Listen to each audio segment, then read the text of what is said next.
ভাই সর্বনাশ, এটা তো দাঁতি লেগে গেছে। বান্ধে বান্ধে মা বললো শিকার করতেছে কিসে?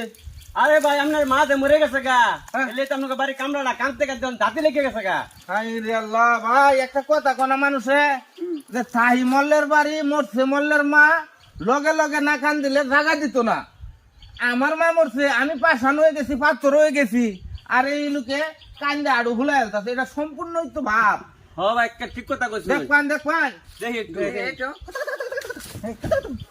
দেখছেন? হ্যাঁ হ্যাঁ, এটা সম্পূর্ণ অনেকই আছে সমাজের মধ্যে, এরকম মানুষ অ্যাভেলেবেল আছে।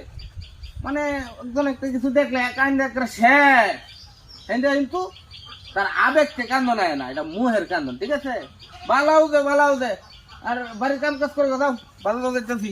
চল থেকে। ঠিক আছে, আচ্ছা, তো আমি কান দেখি গা বালা দেহে বেলে কানছিলাম, এরা তো বুঝ যাচ্ছে অনেক চালাক দেখা যা। সেরা কেমনে বুঝ যাল, হন এবার কাম মরি ভাবছিলাম একটু কান্দা করতে বালা সাজ্জা সবার কাছে বালাতাম, তোমার চাকরি যাইব গা দেখা যা।